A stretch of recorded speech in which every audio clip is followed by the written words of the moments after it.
Assalamualaikum warahmatullahi wabarakatuh. Waalaikumsalam. Alhamdulillahirabbil alamin.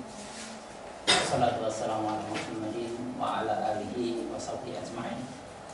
Marilah bersama kajian malam ini kita awali dengan basmalah. Bismillahirrahmanirrahim. Membahas kekuatan dan kelemahan juz 15 dan juz 21. Timbangan makna diambil dari halaman juz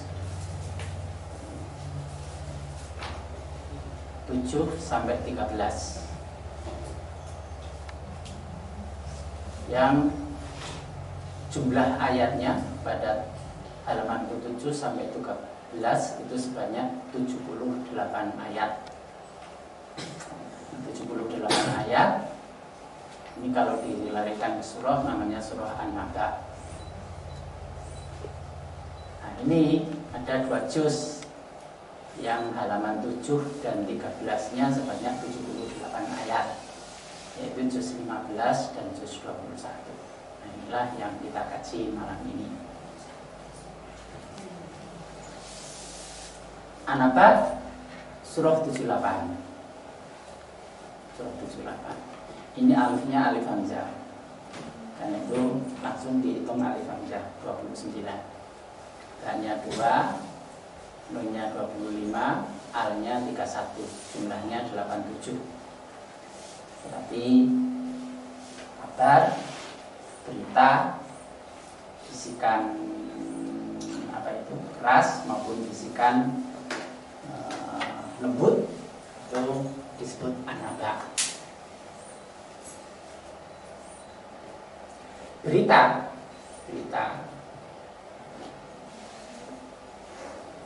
Quran menyebutnya sebagai berita besar. An-Naba, Naba'ul Azim, Naba'il Azim, berita besar. Berita, informasi, kabar itu diperlukan sebagai pelajaran. Dzikrukum adalah pelajaran yang diharapkan bisa diserap oleh hati, karena kum ini 46 itu hati. Jadi kalau dikatakan kamu, disebut kamu, yang dituju itu adalah hatinya. Karena itu di Palembang itu kata kamu itu kata yang paling terhormat. Tapi di sini malah sering dipandang kalau disebut kamu itu kasar. Kok uang di kamu-kamukan, merasa lebih sopan menyebut Anda. Misal kalau di Palembang, kalau sudah disebut kamu, itu namanya orang itu menghormati. Nah, langsung yang ditunjuk itu adalah hatinya. Pelajaran bagimu.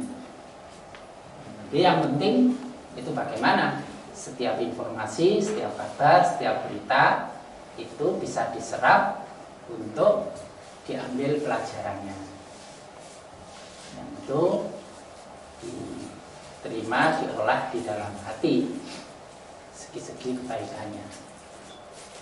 Dari pelajaran yang bisa diserap hati itu akan membawanya sebagai mudzakir, sebagai seorang pemberi peringatan.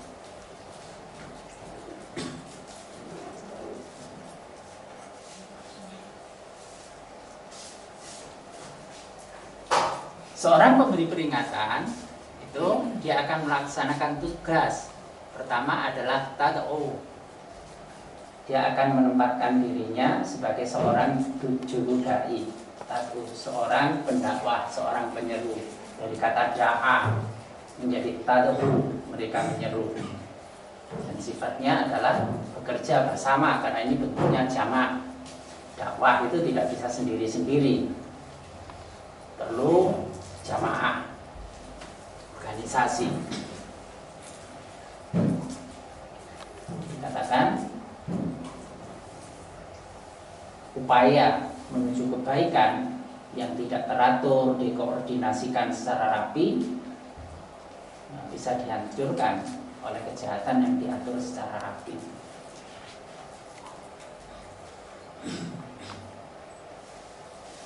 sebagai seorang pendakwah penyeru yang bersifat menggembirakan, basyiron. Ini taku, kalau di sini ini dari angka 87. Nun ba alif hamzah ini 56. Nah, ini angkanya 56 semua. Sini 56. Sebagai juru dakwah yang bersifat menggembirakan.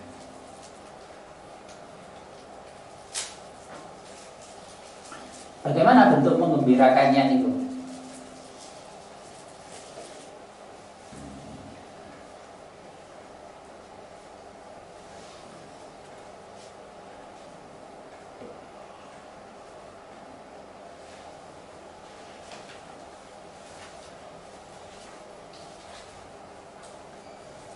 Surah 8 ayat 7. Surah 8 ayat 7 menyatakan, dan ingatlah ketika Allah menjanjikan kepadamu bahwa salah satu dari dua golongan yang kamu hadapi adalah untukmu, sedang kamu menginginkan bahwa yang tidak mempunyai kekuatan senjatalah yang untukmu. Dan Allah menghendaki untuk membenarkan yang benar dengan ayat-ayatnya dan memusnahkan orang-orang kafir. Ceritanya ketika Rasulullah bersama para sahabatnya mengajak untuk keluar dari Madinah untuk menghadapi orang-orang kafir, sejumlah sahabat ikut berangkat.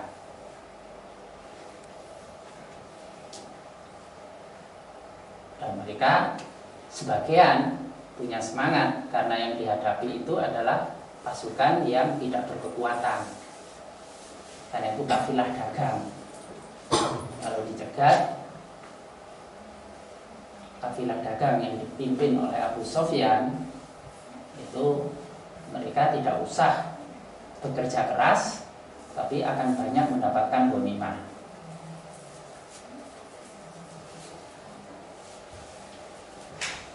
Tetapi Allah mentakdirkan lain.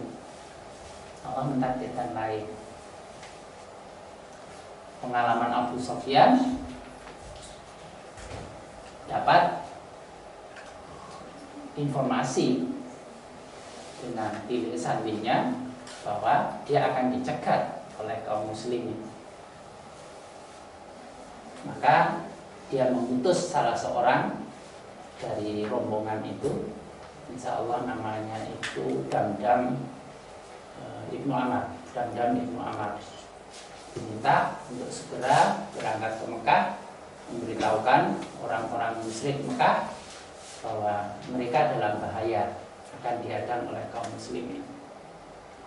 Sehingga segera bergegas orang kafir Mekah memberangkatkan orang sebanyak 1.000 orang. Rasulullah dengan pasukan muslim itu mau mencegat Abu Sufyan menuju wilayah Badar dengan 300 pasukan. Dengan pencegatan ini sudah tercium oleh Abu Sufyan, sehingga Abu Sufyan mengambil jalan yang berbeda.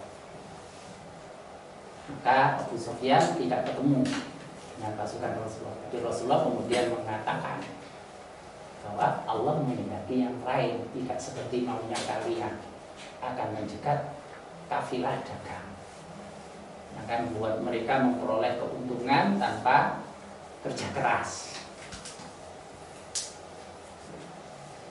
Sejumlah orang agak enggan, tapi muncul sejumlah tokoh-tokoh, Abu Bakar, Umar, dan lain-lain, untuk tetap menetapi peperangan dengan kaum musyrik. Dan diantaranya ketika sampai Rasulullah menanya satu persatu pada Abu Bakar, pada Umar, terus pada Miqdad Ibnu Ammar. Miqdad Ibnu Ammar mengatakan, ya untuk menghadapi pasukan kaum musyrik yang jumlahnya 1.000 orang itu. dan engkau tidak perlu khawatir bahwa kami nanti akan seperti orang-orang Bani Israel yang mengatakan pada Musa, pergilah kamu berdua dan berperanglah dengan Robmu, aku akan duduk menanti di sini saja. Tapi aku mengatakan kepadamu, pergilah kamu dengan Robmu dan aku akan besertamu untuk memerangi mereka. Ucapan ini membuat sejumlah, hampir semua orang Ansor itu ingin seandainya mereka yang mengatakan seperti itu.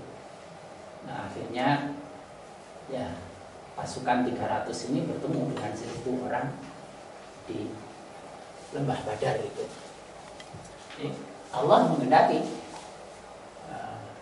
untuk membenarkan yang benar dengan ayat-ayatnya. Jadi bukan mengambil sesuatu yang bernilai rendah harta, tetapi pada meninggikan ayat-ayatnya supaya tampak mana yang benar dan mana yang batil.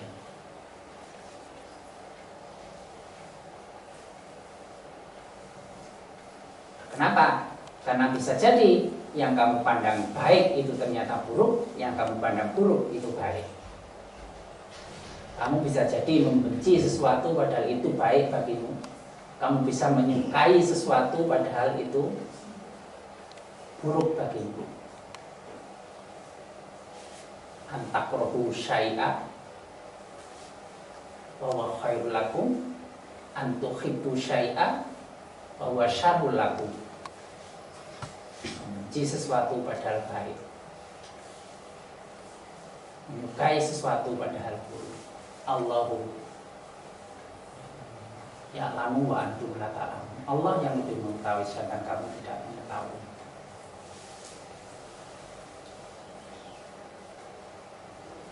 Nah, ini sebagai pelajaran yang menggembirakan, karena di balik 87 itu ada surah 78. Di balik surah 8 ayat 7 ada surah 7 ayat 8. Apa? Wal waznu yauma idzinil haq. Timbangan pada hari itu ialah kebenaran, hak. Maka barang siapa berat timbangan kebaikannya, maka mereka itulah orang-orang yang beruntung. Jadi dengan dihadapkan pada pasukan bersenjata kuat dengan jumlah 3 kali lipat, itu dimaksudkan untuk memberatkan timbangan amal. Tapi tentu ini bertolak belakang dengan keinginan nafsu yang maunya dengan usaha sedikit dapat untung banyak yang bernilai duniawi. Padahal ketika itu ditinggalkan lalu memilih yang dengan usaha keras, dengan kesulitan, itu akan dapat balasan timbangan yang lebih besar. Timbangan pada hari itu ialah kebenaran. Maka barang siapa yang berat timbangan kebaikannya, jadi menghadapi pasukan dengan 3 kali lipat, itu timbangan kebaikannya lebih banyak, dan itu akan membawanya pada orang-orang yang beruntung. Umul muflihun, faulaika umul muflihun. Disitulah berita gembiranya. Berita gembiranya. Hanya gaya menyampaikan berita gembira antara juz 21 dengan juz 15 itu agak beda. Kalau juz 21 itu memang langsung pada berita-berita yang menggembirakan. Sedangkan juz 15 itu dimulai dengan yang menakutkan. Itu bisa dilihat dari ayatnya. Jadi kalau surah juz 21 itu halaman 7 dimulai dari surah Rum ayat 48.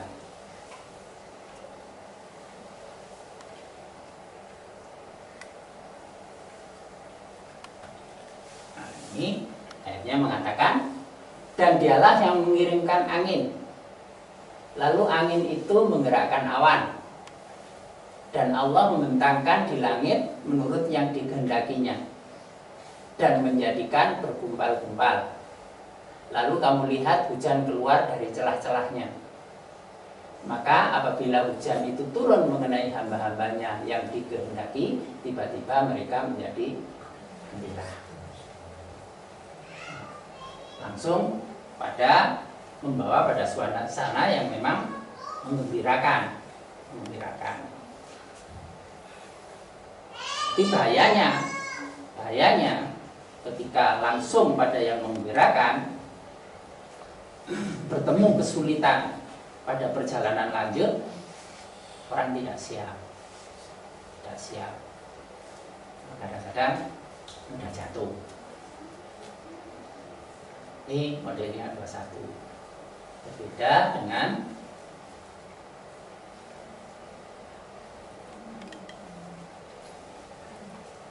15 itu halaman 7 dimulai dari surah Al-Isra ayat 68.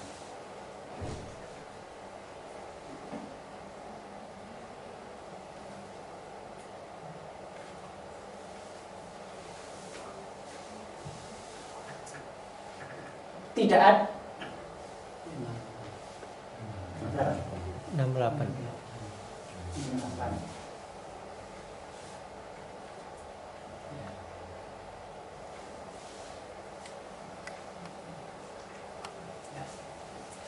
Maka apakah kamu merasa aman dari hukuman Rob yang menjungkir balikan sebagian daratan bersama kamu, dan dia meniupkan angin keras yang membawa batu-batu kecil? Kalau tadi itu gumpalan angin yang membawa gumpalan awan untuk turun hujan, yang itu umumnya dinantikan orang. Nah, kalau 15 itu akan memulai dengan sesuatu yang sifatnya nadhir, memperingatkan, tapi untuk menuju pada yang menggembirakan. Tapi menggembirakannya itu baru ketemu di sini, di ayat yang ke-70-nya. Di sini masih sifatnya nadhir, bukan basyir. Nabi itu basyiron wa nadhiron. 21 akan cenderung mendahulukan basyiron, kemudian nadhiron. Tapi 15 nadhiron dulu, basyironnya belakangan.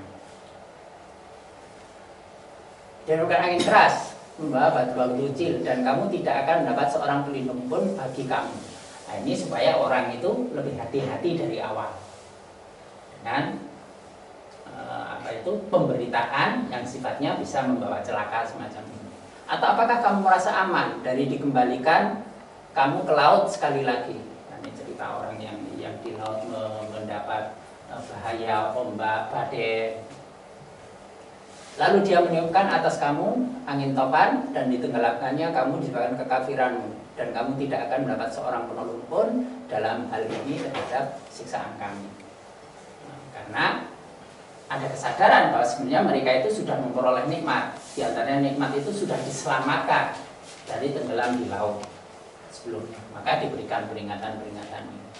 Baru pada ayat ke-70-nya, sebenarnya telah kami muliakan anak-anak Adam, kami angkut mereka di daratan dan di lautan, kami beri mereka rezeki dari yang baik-baik. Ini berita yang menggembirakan.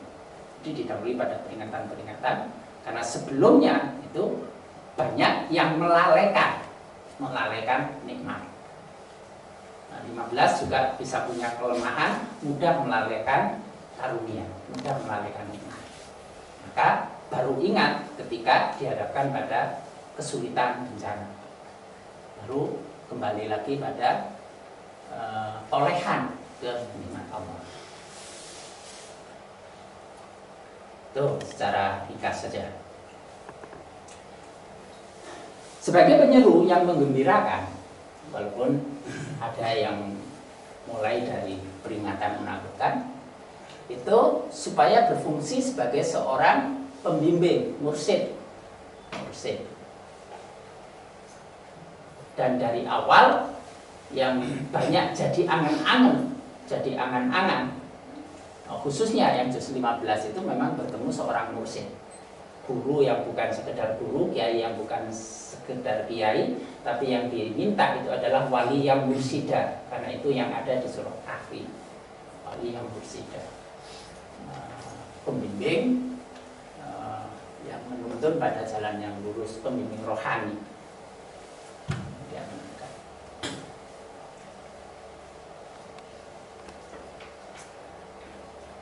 Kariman yang mulia,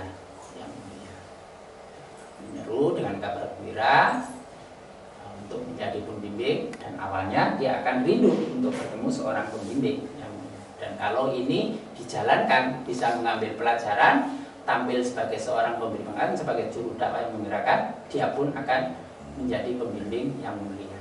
Mulianya itu karena ia mengingatkan tentang balasan surga. Surga ini jannah itu 87. Kariman ini juga 87. Kemuliaannya itu ialah akan diberi jatah surga.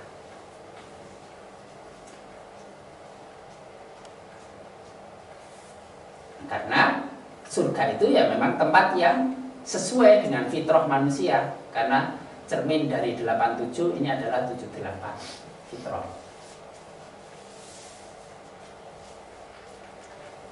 Maka fitrahnya mereka yang punya an-naba dalam juznya itu mereka juga memiliki sifat kenabian. Nabiun nih.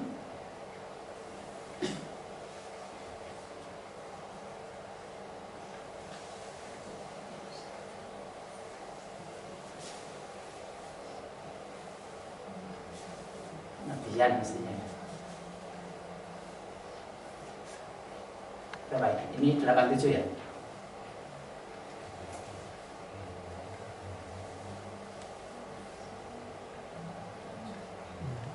60, 85, 87 ya. Ini 87. Nah, ini sebagai sifat kenabian. Bukan nabi tetapi memiliki sifat kenabian. Jadi sifat kenabian itu bisa dimiliki oleh siapa saja. Dia bukan nabi tetapi memiliki sifat kenabian. Yang bukan nabi memiliki sifat kenabian, dia bisa memiliki ciri-ciri sebagaimana seorang nabi. Tapi kalau Nabi menerima wahyu, dia menerima ilham. Dia melaksanakan tugas, menyeru pada kebaikan sebagai juru dai. Dia pun juga melaksanakan tugas semacam itu. Itu orang yang memiliki sifat kenabian. Sifat dalam kadar yang tidak setinggi Nabi, namanya 4 sifat itu ada padanya. Siddiq, amanah, tablet, fatonah itu ada pada orang yang memiliki sifat kenabian, dan itu fitrah. Mengapa? Karena surah 78 ini jumlah ayatnya 40. 40 itu adalah surah Al-Mu'min. Mu'min itu simbol spiritual tinggi. Mu'min itu simbol spiritual tinggi. Dan orang mukmin itu adalah orang-orang yang dikatakan memiliki akal. Karena itu ia banyak merenung fikir. Spiritual fikih yang banyak menggunakan akal pikirannya untuk menimba pelajaran ini.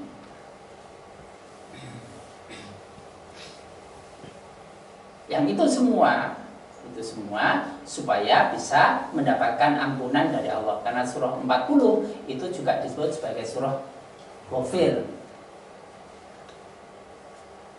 menerangkan adanya sifat maha pengampunan dari Allah. Surah Ghafir disebut surah Mukmin, juga surah Ghafir.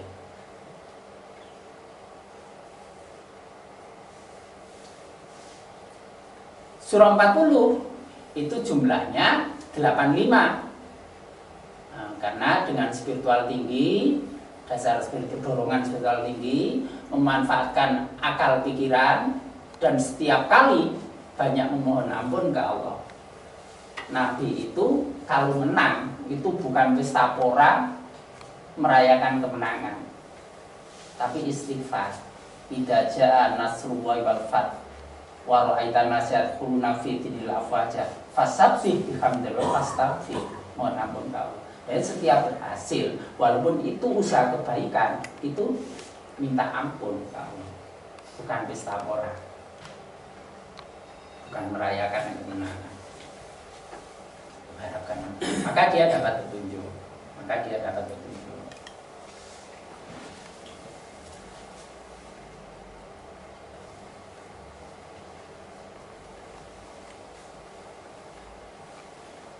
Ini sepanjang. Jadi bisa seperti ini, dapat petunjuk. Itu sepanjang 56. Ini 56. 5 titiknya itu terkait dengan sang penentu, yaitu Allah. 5 titiknya terikat erat terkait dengan sang penentu, yaitu Allah. Nah, karena terikat dengan sang penentu Allah, maka diturunkan di sini. Ia memiliki sifat kenabian, maka bisa melaksanakan fungsi ini.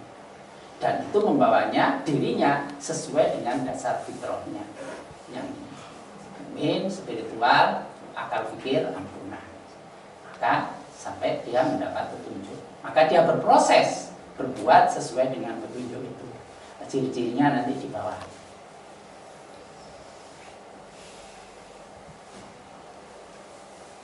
Itu bisa menjadi kekuatan, bisa menjadi kelemahan.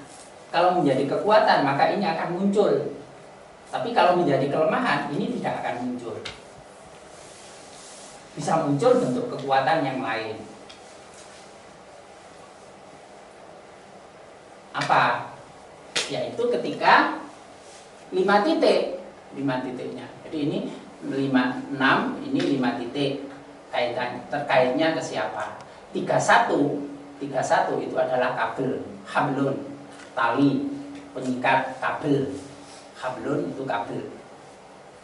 Nah, ini sang penentu harusnya 5 titik terikat dengan, tapi dia bisa berpaling karena 31 ini adalah zawo, berpaling dari sang penentu.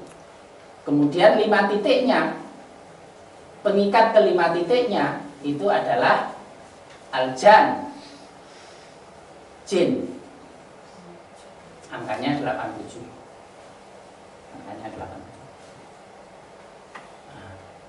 Mengikatkan ke 5 titik pada jin itu merupakan satu bentuk perpalingan, mailan, paling. Tidak ada yang namakan anaknya mailan, saya. Ya. Mailan, paling. Nah, padahal perpalingan ini akan membawanya pada sifat jahil, keadaan jahil, jahilun, kebodohan, bahkan jinnah. Kalau ini jannah fitrahnya, karena berpaling maka menjadi jinnah, gila. Jadi orang juz 15 dan 21 itu berbakat untuk menjadi gila.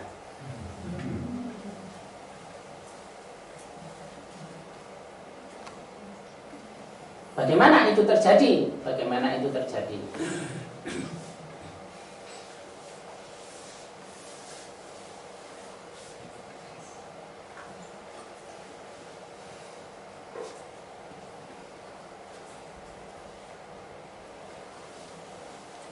Ini 85-nya itu tidak dilarikan pada proses untuk mendapatkan petunjuk. Fahada itu harusnya proses perbuatan untuk mendapatkan tambahan petunjuk. Petunjuk itu sudah diberikan. Nah, tapi pada orang yang menggunakan petunjuk, Allah akan menambahkan petunjuknya. Tapi al-burudnya itu dilarikan, 85-nya dilarikan pada surah al-buruj, gugusan bintang, simbol dari angan-angan tingkat tinggi. Banyak angan-angan tingkat tinggi. Sedangkan 78-nya itu dilarikan pada sifat kekufuran, sifat kufur. Jadi di sini tadi itu banyak nikmat, ayat-ayatnya itu mengatakan tentang nikmat Allah. Bagi yang berat timbangan amalnya, tapi ada kecenderungan lain, maunya ingin hasil cepat berlipat dalam waktu singkat dengan usaha sekecil-kecilnya itu, karena banyak dikuasai oleh angan-angan tingkat tinggi. dan terhadap nikmat-nikmat dia kufur. Karena angan-angannya tinggi itu menjadikan dia banyak perhitungan hisabiah. Ya, awalnya itu fitrahnya itu berkepemurahan karena 40 ini adalah kata rohimah. 40 itu kata rohim. Itu membentuk kata rohman maupun rohim.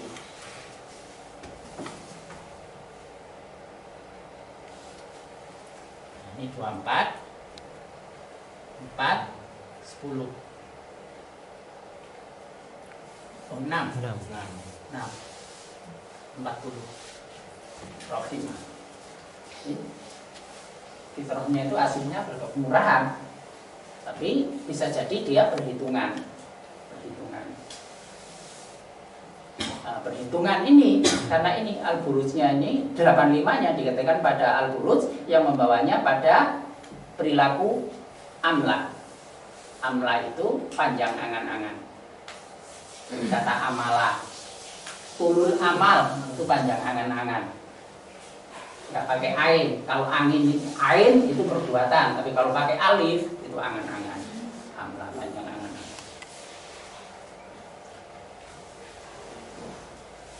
Dari panjang angan-angan ini menjerumuskan dia pada banyak melakukan perbuatan yang sia-sia, tak basuh. Di antaranya angan-angan untuk meraih rampasan perang tanpa perang. Nah, itu bagian dari perbuatan sia-sia. Sudah diniatkan, akhirnya tidak ketemu, jadi perbuatan sia-sia.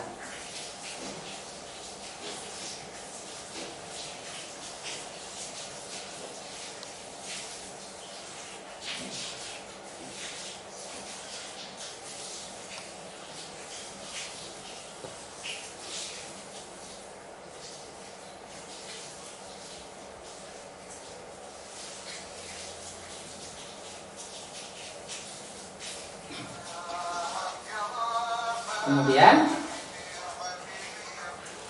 dia akan juga mengembangkan sifat permusuhan dan pertengkaran.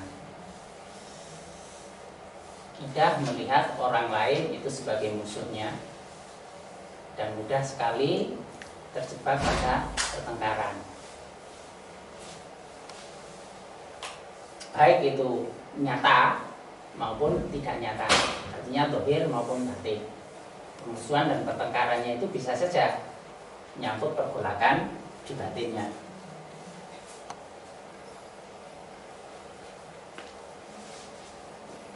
Kalau ain itu kan 18 itu kan 9 itu hati.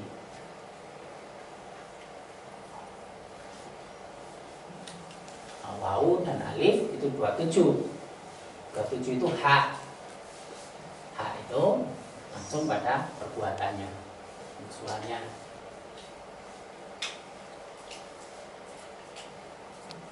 Kho dengan tak itu 10 itu padatan dari 46 itu kolbun, juga hatinya. Wawu alif itu hak 27 perbuatannya. Jadi permusuhan dan pertengkaran itu bisa dohir, bisa batin.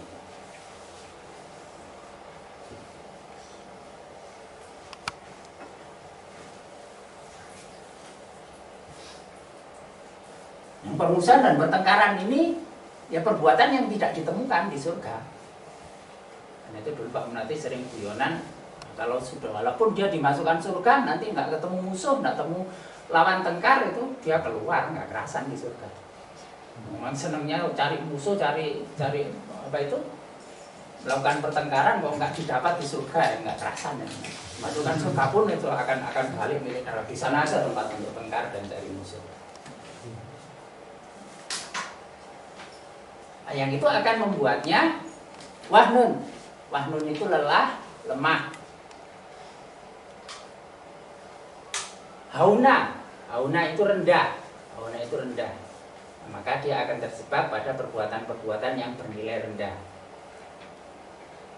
Ingin dapat harta tanpa berbuat, itu kan sesuatu yang rendah. Padahal kalau dia memilih untuk berusaha keras dan itu menempuh kesulitan, itu termasuk perbuatan-perbuatan yang tinggi. Di sini nanti ada sifat-sifat perbuatan tinggi. Wahnun itu lemah, haunun itu rendah, dan mudah mengalami perasaan payah. Nah, payahnya itu apa? Payahnya itu karena mengalami kekosongan pemahaman. Ya itu kosong, daerah kosong. Ain itu ilmu pemahaman.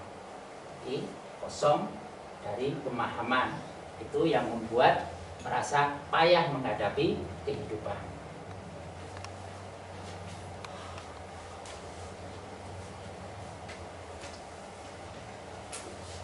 Ini juga begitu. Sifat-sifat ini itu bisa menguat, bisa melemah. Namanya kekuatan dan kelemahan. Kekuatan dan kelemahan. Tinggal nanti yang kuat pada wilayah mana? Wilayah yang sini ataukah yang sini? Kalau ini dia hidup dalam petunjuk, maka yang muncul adalah sifat-sifat kebaikan. Sifat-sifat kebaikan. Dia akan lebih banyak memilih hal-hal yang bernilai kebaikan.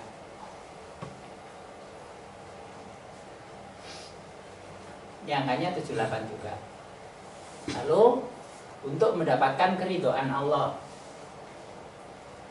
di Abu Bakar, Umar, Miqdad Ibnu Ammar dan lain-lainnya yang memilih untuk menghadapi 1000 pasukan orang musyrik di lembah Badar, itu orang-orang yang menginginkan adanya kebaikan dan mendapatkan keridhaan Allah, bukan menghadang kafilah dagang yang bisa tidak mendapatkan ghanimah tanpa perang itu.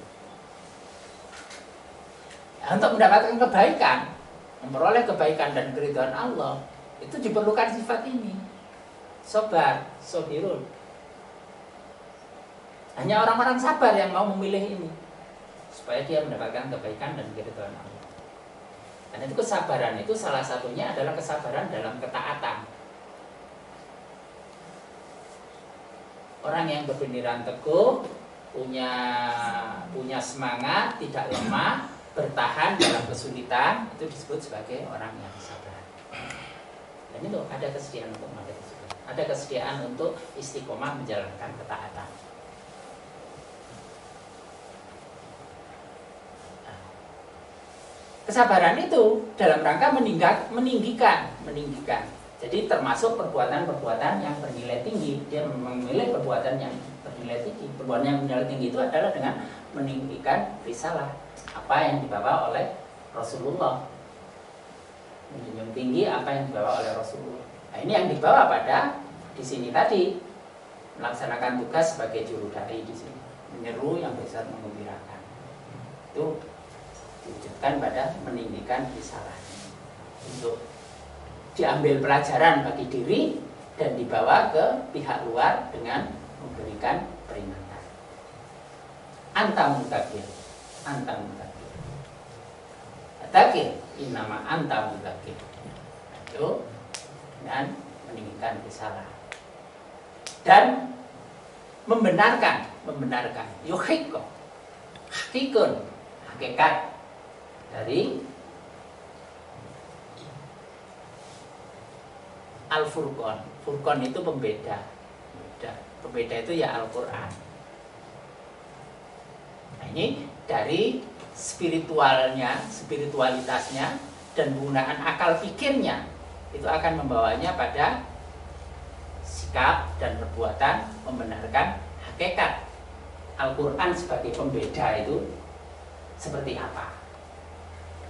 Jadi bisa membedakan antara jihad fisabilillah, berjuang keras menghadapi kesulitan, melewati kesulitan, dengan yang mau enak untuk segera mendapatkan ghanimah tanpa perang. Nah, orang yang yang tidak punya furqan, hakikat untuk membedakan ini, ya tidak mau. Karena waktu itu sebagian ada yang enggan, menolak untuk menghadapi pasukan musuh ini, tapi tetap memilih untuk menghadang kafilah. Padahal ketika dipaksakan untuk menghadang kafilah, kafilahnya juga tidak ditemukan. Kafilahnya sudah dibelokkan, diatur, ditakdirkan oleh Allah untuk mengambil arah yang berbeda, sehingga nggak ketemu. Tapi Abu Bakar, Umar dan lain-lain, nah itu bisa membedakan hakikat, jadi membedakan antara yang hak dan yang batil itu di mana. Ini akan yang diperoleh kalau ini semuanya itu menjadi kekuatan. Dan yang lebih pokok bahwa sifat-sifat ini tidak diakui, dan ini nanti diwujud nyatakan ya. Karena 78 maupun 87 itu kan 15. Ya, jadi wujud nyata, langkah nyata. Langkah nyata semacam ini itu tetap tidak diakui sebagai milik diri, sebagai kehebatan diri, melainkan semuanya itu diperoleh binasrihi, dengan pertolongannya semata. Nah, ini sifat spiritualitas tinggi itu, orang tingkat sudah tinggi itu akan melihat apapun itu bukan sebagai hasil usaha diri. Tapi kalau dia berada pada kebaikan, diberikan kemudahan untuk melaksanakan kebenaran, itu semata-mata karena pertolongannya. Karena itu dia tidak akan pernah membanggakan amal usahanya. Karena apapun yang sudah ia berikan, yang sudah ia bagi, yang sudah ia jalankan, semuanya itu semata-mata karena pertolongan Allah. Kita bisa sholat itu ya karena ditolong oleh Allah. Karena itu dikatakan la haula wala quwata illa billah. Kalau Allah tidak memberikan kekuatan kepada kita, tidak memberikan daya kekuatan pada kita, ya kita tidak bisa berbuat apa-apa. Kalau daya kekuatan energi dari kita itu dicabut, tidak bisa apa-apa. Jangankan angkat tangan untuk takbir, ngedekkan mata aja nggak kuat kok. Kalau sudah daya kekuatannya itu dicabut.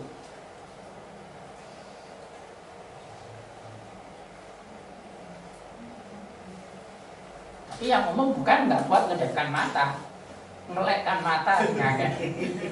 Karena ngantuk. Ya kalau nggak ada daya kekuatan nggak bisa. Apalagi menggerakkan kaki, kena angin, banyu rasanya adem, kemule itu. Daya kekuatannya itu paling bisa menunjukkan kemule. Perang lawan kemul kalah kok terus. Nanti perang lawan liane.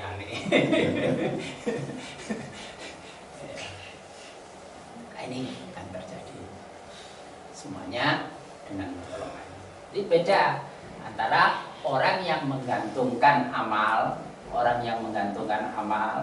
Jadi kalau orang yang spiritual tinggi itu tidak pernah menggantungkan dirinya itu pada ilmu maupun alam. Menghadap Allah itu tidak memiliki apa-apa, tidak punya ilmu, tidak punya amal. Nah, kalaupun dia masuk surga, mana surga tadi Pak? Hanya sembunyi ya. Nah, surga itu juga bukan karena amal perbuatannya, melainkan karena rahmat Allah, karena pertolongan Allah, karena ampunan Allah. Karena Rasulullah pun juga mengatakan seperti itu. Tidak bisa seorang itu masuk surga itu dengan amal perbuatannya. Seperti apapun amal perbuatan manusia itu dibandingkan dengan nikmat Allah itu selalu berada di bawahnya, tidak akan pernah impas. Kalaupun bisa masuk itu orang tingkat tinggi, dengan apa ia masuk? Bi amalika atau bi rahmatik. Kalau bi amalihi dengan amalnya, ya dia akan terpental. Karena amal itu tidak akan cukup untuk membayar tiket surga. Tapi kalau dirahmatika dengan rahmatmu ya Allah, maka itu akan membawanya ke surga. Itu bedanya orang yang menyandarkan diri pada amal dengan menyandarkan diri pada karunia dan rahmat Allah. Nah, itu yang membedakan bagaimana tingkat spiritual dan akal pikirannya. Masuk surga itu karena Allah mengampuni. Kalau Allah nggak mengampuni nggak bisa. Dan Allah merahmati, ini rohimah, rahmat dan ampunan Allah. Tapi rahmat dan ampunan ya gak dikek nolong sing koyo ngene iki.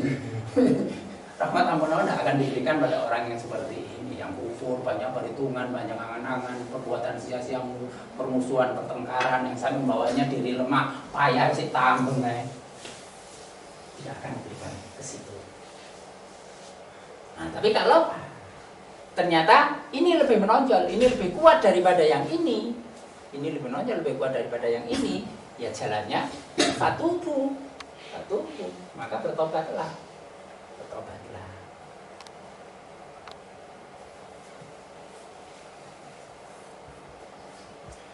Tobatnya apa? Nah, di sini Bapak untuk meraih rahmat Allah, memperoleh rahmat Allah, yang dibutuhkan itu ya jahadah. Nah, jahadah ini 40.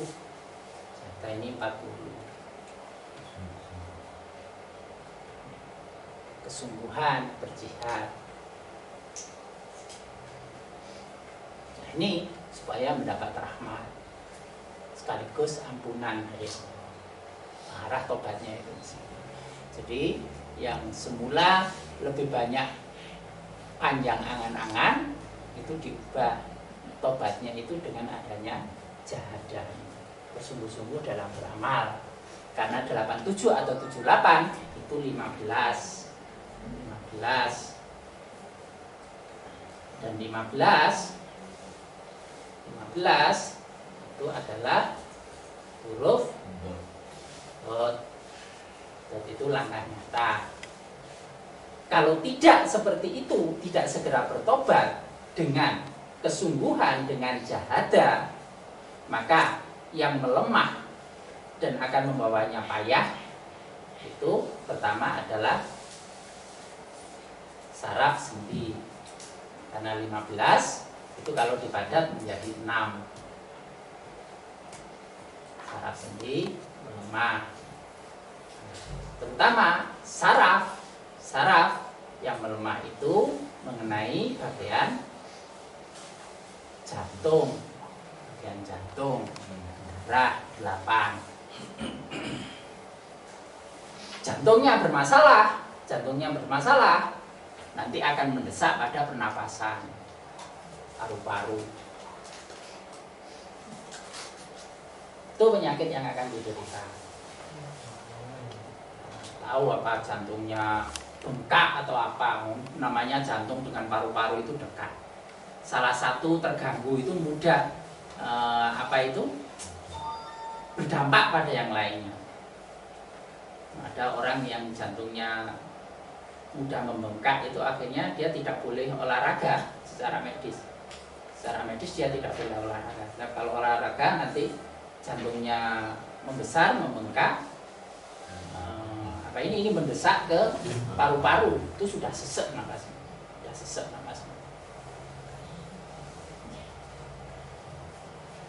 Dan juga ada sebaliknya, orang yang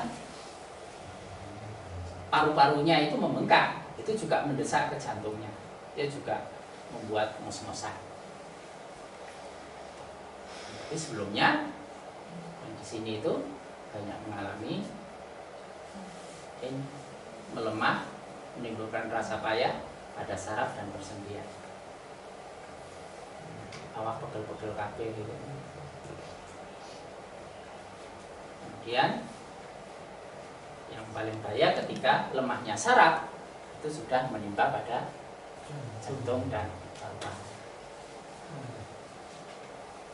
Nah maka ini pilihan bagi juz 15 dan 21, bahwa dia punya unsur anaba ternyata an-naba itu kalau diure itu seperti ini keadaannya. Memang an-naba itu akan memberikan ciri pada yang memiliki itu suka menyebarkan berita. Karena itu biasanya kalau sudah ngomong itu sulit dihentikan.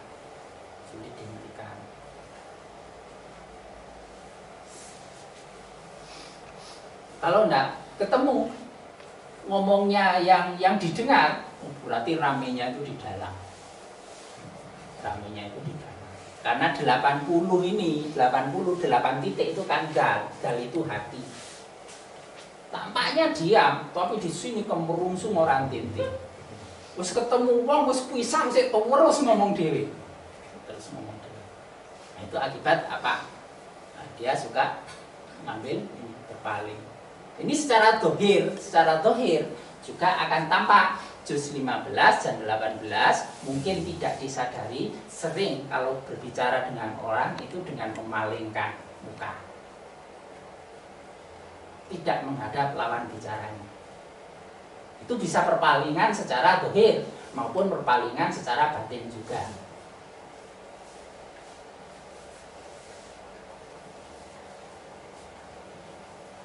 Ya itu tadi yang namanya rame di dalam itu. Ketoke kaya ngurungokno tapi ndek kene berontak, rame dhewe. Ya.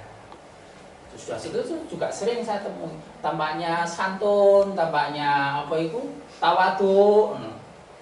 Di merendahkan diri. Itu enggak mau menonjolkan diri. Tapi di dalamnya enggak, Kalau dia disuruh berbuat, oh, kamu saja lebih ahli, kamu saja lebih mampu. Tapi begitu dia berbuat, oh di sini di dalamnya kritik, kok kayak ngono, model gitu itu ada. Nah, itu sombongnya di dalam.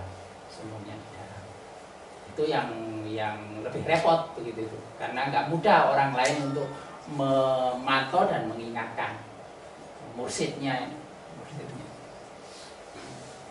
Itu kalau tidak punya ketajaman itu akan sulit mendeteksi. Untuk malam ini saja. Ini masih kita lanjutkan. Insya Allah ada pertemuan yang akan datang. Ada pertanyaan? Iya. Kalau berangan tinggi dalam bidang spiritual ada nggak? Apa? Berangan-angan tingkat tinggi dalam hal spiritual. Apa yang tingkat tinggi? Angan-angan. Oh, ada.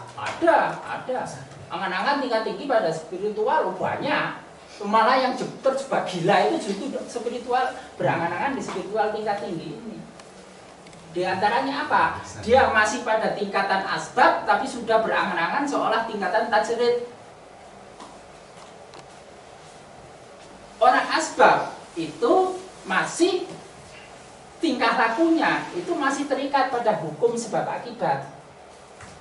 Tetapi dia seolah-olah sudah keluar dari hukum sebab akibat itu karena berangan-angan seperti wali-wali yang zadab itu tajrid, yang segala sesuatu itu ya sudah keluar dari hukum sebab akibat.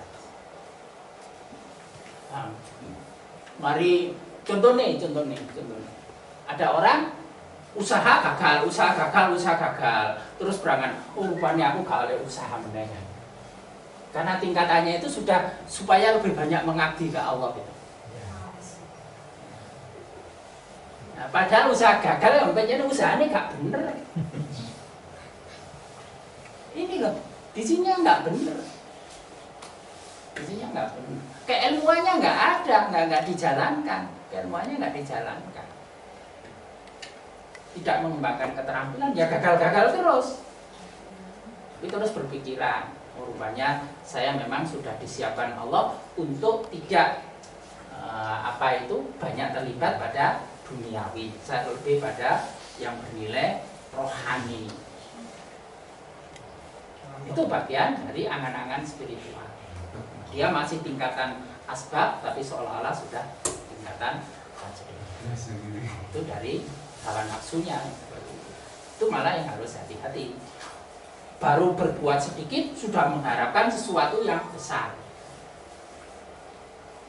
Ada juga kok di sini dulu. Si ngaji oleh 3 bulan wis kepingin iso pakai ijus. Spiritual tinggi akhirnya yang menceng betul.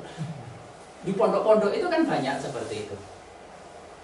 Istilah umum kedukuran ilmu ini nggak sampai. Nah, itu angan-angan tingkat tinggi, spiritualitas tingkat tinggi. Terjebak pada angan-angan, Jadi itu justru yang paling banyak terjadi di situ yang akan membawa pada gila.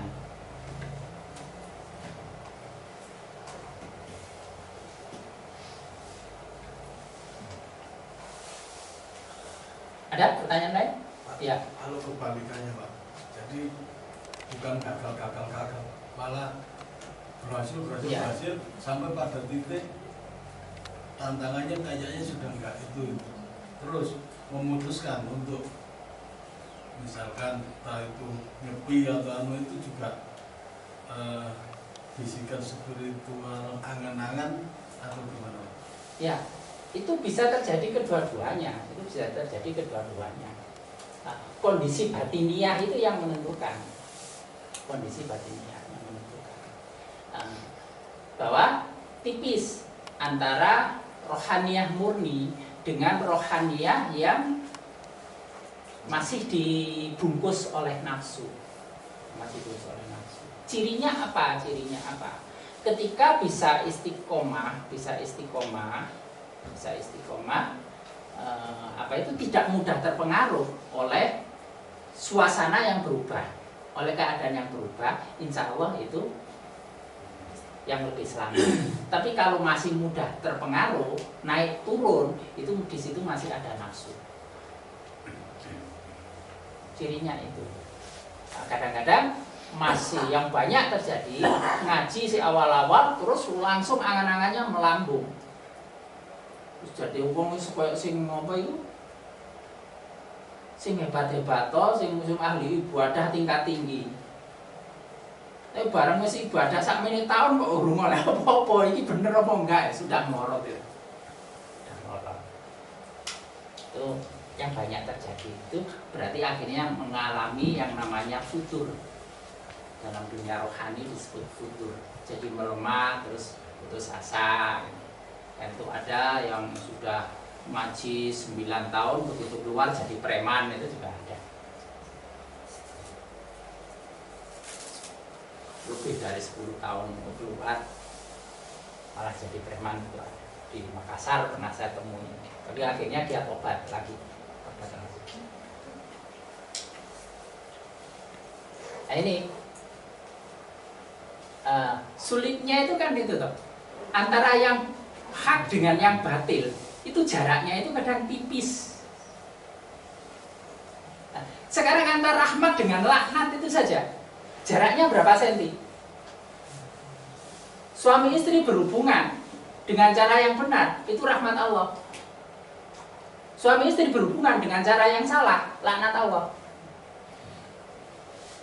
Siapa yang lewat jalan depan itu rahmat, lewat jalan belakang laknat. Jaraknya pirang senti? Maaf, antara lubang depan dengan lubang belakang. Gak tahu ngukur aku. Iya. Tapi di situ di depan rahmat, di belakang laknat. Orang yang mendatangi istrinya dari jalan belakang, maka dia mendapat laknat Allah. Melakukan cara sodomi sebagaimana umatnya Nabi Lut. Laknat Allah. Tapi yang mendatangi istrinya itu adalah sebagai sedekah. Sahabat bertanya, ya Rasulullah, kita mendatangi istri melampiaskan nafsu, apakah itu mendapat kebaikan dari Allah? Bukankah kalau melakukan cara yang salah kamu mendapat dosa? Maka kalau melakukan yang benar, maka Allah memberikan pahala. Rahmat Allah di situ. Pendek jaraknya antara rahmat dengan laknat. Dan juga antara rohani murni dan rohani yang palsu. Sufi yang sejati dengan sufi yang palsu. Itu cirinya itu. Masih ada angan-angan untuk itu meraih apalah yang di luar lillahi ta'ala, di luar keikhlasan. Apakah sanjungan atas apa itu kealimannya, sanjungan atas kealimannya, atas kehebatannya, atas hartanya macam-macam. Semua yang di luar lillahi ta'ala. Lillahi ta'ala itu saja masih tingkatan rendah, karena masih ada bila, ada filah. Lillahi ta'ala itu masih tingkatan rendah, karena masih ada bila, masih ada filah. Ya, itu saja yang kita bahas pada malam ini. Kita akhiri bersama kajian ini dengan hamdalah. Alhamdulillah. Amin. Allahu a'lam bishawab. Assalamualaikum warahmatullahi wabarakatuh. Waalaikumsalam.